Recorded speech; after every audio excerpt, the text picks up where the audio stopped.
This video is sponsored by Third Wave Water. Hey, it's Chris, and this is the Marzocco Linea Mini. I've had it as my primary home machine for nearly half a year now, and in this video I'm going to share my thoughts on this as a home machine, the pros, cons, quirks, nitpicks, and of course whether or not I think it's worth it. You can also watch my first impressions and unboxing experience of this machine linked in the description down below. Shortly after receiving this machine, they did also launch a new iteration of the Linea Mini. This is not that new version. You can tell by the lack of an integrated shot timer. So with that out of the way, let's first talk about the build quality. So this is the Linea Mini in white, specced out with the walnut trim and upgraded steam wand. It's arguably La Marzocco's primary focus when it comes to the home espresso machine market, with features constantly added to this machine, leaving others like the GS3 and even the newer Linea Micra in the dust. In this configuration, the machine retailed for about $7,000. Probably a little bit less now with the introduction of the new Mini with the default upgraded steam wand, which was previously a $700 upgrade. Starting with the actual size of the machine, it's both a little bit bigger and a little bit smaller than you might imagine it to be. It's not too far off from the width and height of other prosumer homeless machines out there, but it's definitely a lot deeper. The machine is also heavy, a decent amount more than your standard prosumer machine, weighing in at about 70 pounds or 32 kilos. The panels are mostly steel with a smooth gloss white finish with no visible defects. The drip tray itself uses a unique combination of plastic and steel to give off a more premium feel, and one pro to the black plastic interior versus the steel on many other machines is that you can't really see a lot of that nasty coffee drip water, but of course it is still just plastic. The machine features two prominent knobs and a paddle that are plastic on the base configuration, but are made of a combination of steel and walnut wood on this upgraded version, as you can see here. These components are made by a third-party company, Pantechnicon Design, and I think they did a really great job with this. While deceptively looking like a flow control paddle, the switch in the middle is literally the equivalent of an on-off switch. It just activates and deactivates the pump, no flow control without extensive modification, which is possible, but a bit more on that later. The left knob, which I almost never use, is for a hot water spout, which is adjustable, and the right knob is for steam, which is also fairly adjustable. The rear panel of the machine has a mirror polish with two dials, one for brew pressure and one for boiler pressure. The drip tray at stock has no scale cutout, and the additional drip tray lid with the cutout is obscenely expensive. So I just took a Dremel to the lid and brought the insert for the scale so that it sits flat with the drip tray. This allows for some taller height cups, but does also mean that you'll want to remove the scale for flushing. Not a big deal since that's what you would have needed to do anyway with the standard drip tray and scale.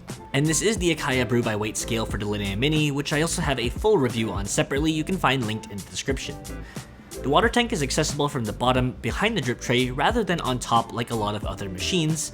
This makes it great to store under some kitchen cabinets without having to pull the entire machine out to refill the tank. It is also plumbable for a higher volume commercial environment or if your home has the capability. Now shortly into my ownership of the machine, I did notice that this one little section of the machine started to get loose. I'm not sure how it came loose, but luckily it was an extremely easy fix by removing the top panel and tightening the screws. Speaking of which, I can see how this machine is very easily serviceable, with just a few screws allowing you to gain full access into the machine's workings, while on something like the Rocket Apartamento, it was extremely difficult to deal with all the various screws in different positions just to remove the housing. From a build perspective, this thing practically ticks all the boxes.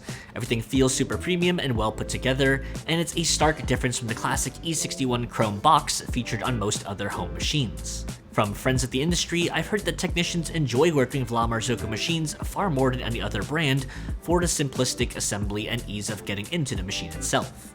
Aesthetically, the Mini is something of an icon, featuring strong boxy shapes complemented by a front face quite different from the two-knob one-lever face on other E61s. And I think it looks really good. It's got a nice big surface area on top for placing a ton of cups. The rear offers a nearly blank canvas for custom decorations if you're into that, or perhaps using this in a commercial environment. The sides are also magnetic, leaving room for some creative storage solutions. But with the build quality and aesthetics out of the way, let's talk about the actual usage. The Linea Mini is not so different to use from other espresso machines. Perhaps the biggest noticeable change was the steam power. Even compared to other top-tier espresso machines like the Lelite Bianca, Profitec Pro 700 and 800, the steam power here is on another level. It did take me a while to truly figure out how to steam for silky milk, and even then I'm still getting the occasional thick foam here and there. The trick I've learned to try to steam for silkier milk on this machine is to really give the steam a nice long purge. Getting to that really dry steam seems to help a lot.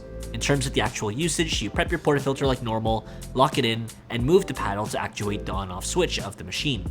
You can simultaneously steam milk with no issues at all. There are some lights that kick in to help you see your brew as well. By default, the machine aims to pull a very standard traditional 9-bar shot. You can adjust the setting of a long thin screwdriver inside the machine to pull something more like a 6-bar shot if that's what you want. And sometimes I forget how loud a traditional vibratory or rotary pump can be. The Linea Mini is really quiet, especially noticeable when I've been using this to host local coffee meetups, and people would be pulling shots and steaming milk without really even making enough noise over the casual conversations everyone else was having. In between shots, the Mini puts out a ton of water for rinsing and flushing. This has also led to a higher frequency in which I found it necessary to refill the machine's water tank. On average, pulling maybe 1 to 2 shots a day, I found it necessary to fill the tank every week and a half or so. While using this machine for hosting a roughly 15-person coffee meetup, we did have to refill the machine once. Speaking of the water tank, it is an absolute pain to remove it for cleaning. I honestly found it easier to just have the machine near a sink and not bother disconnecting the tube at all for the water reservoir. The rest of the steps taken to clean this machine follow a pretty standard backflush and group head cleaning process. One nice touch is that they included La Marzocco branded cleaning solution that doesn't often come with other espresso machines. And now, without going into more technical aspects of the machine, the Mini has extremely good temperature stability. The machine stays on at a consistent temperature for hours and hours on end without overheating and without dipping noticeably below the set temperature. I can see why this machine has commercial certification and is used at smaller shops frequently or even for pop-ups. Plumbed in, this machine just works extremely well, without fussing with temperatures at all, and without needing to worry about refilling the water tank. But now let's talk about the app, and the love-hate, mostly hate relationship I've seen with the app. Honestly, in my experience, it hasn't been too bad. The UI does feel pretty dated, and at times it feels a lot more like an extended web app rather than a dedicated app to control the machine. Through the app, you can connect your machine to Wi-Fi. This lets you set up a schedule for the machine, turning it on and off without the use of a smart plug. You can control the temperature of the boiler without using the dial on the left side of the machine. You can turn on and off the steam boiler. You can enable pre-infusion, which is basically just controlling how much water is dispensed and how long it waits in between dumping some initial water in and pulling the remainder of the shot. And if you have the Akaya brew by weight scale, you can control those settings here as well. And once again, if you want to see more of how that scale works, check out my full review. The app generally does what it needs to do. I haven't had too many issues with it besides the occasional firmware update, which requires the machine to be put into a weird firmware updating mode by flipping the switch off, moving the paddle to the left, and switching it back on. I have heard of common issues of connectivity to the machine, but can't say I've experienced a lot of that myself. In addition to those main key features, there's a sort of stats section that will supposedly show you the shots pulled over time, which I found just straight up doesn't really work or track it properly. It also attempts to track flushes versus shots, which I also don't feel is accurate. But it's time to summarize my thoughts on the machine. Is it worth the money? Is the Linea Mini worth anywhere between the $6,000 to $7,000 price tag that La Marzocco asks for? And before I get to that, a quick word from the sponsor of today's video, Third Wave Water. In my half a year with this machine, there's one thing I've stuck to doing to ensure that my machine stays clean and properly functioning, and that is with using Third Wave Water. I've been using Third Wave Water for years now as my preferred water solution. Simply add a packet of any one of the different coffee profiles from light to medium into a gallon of distilled water, and you've got water designed both for flavor and to ensure your equipment is staying clean and optimized over time. Whether you're using a fancy espresso machine, simple stovetop kettle, or anything in between, your coffee water is an easy way to really draw out the full potential of your coffee. You can use my link in the description down below to get 10% off when you sign up today. Once again, thanks to Third Wave Water for sponsoring this video. Okay, so for $6,000, is the Linea Mini the endgame worthy, truly legendary home espresso machine? Meh. In my opinion, the Mini is too much machine for the home, with very limited control over your actual shot. At stock, it does brew a fantastic traditional 9-bar shot, but that's all it does. While it does have excellent temperature control, and far better at that than any other home machine I've ever experienced, it just doesn't offer enough other features that machines at half the price like the Lilith Bianca offers. And to be fair, there are third-party customizations and mods available that do allow the machine to be pushed even further, with Slayer-style needle valve mods and even turning the paddle itself into actual flow control, but these all come at the risk of damaging the machine, voiding the warranty, and are usually pretty expensive and honestly just might not be worth it. For a home machine, and if you want that La Marzocco brand, you're better off with something like the Linea Micra, even though it largely goes ignored by La Marzocco being one of the newest machines, yet not receiving the updates and features that the Mini does get. For a commercial, pop-up, or generally higher volume environment, this machine is absolutely fantastic. It's a relatively low barrier to entry for commercial usage, it's built like an absolute tank, the blank canvas on the back makes it a prime spot for customization and branding, and the serviceability makes it a no-brainer for a commercial machine. Paired with the brew by weight scale, and you have a machine that can consistently pull excellent back-to-back shots while you prep the rest of the drink without worry. I can't deny that it's an excellent machine with probably the highest level of consistency I've personally experienced, especially with the machine being on all day long.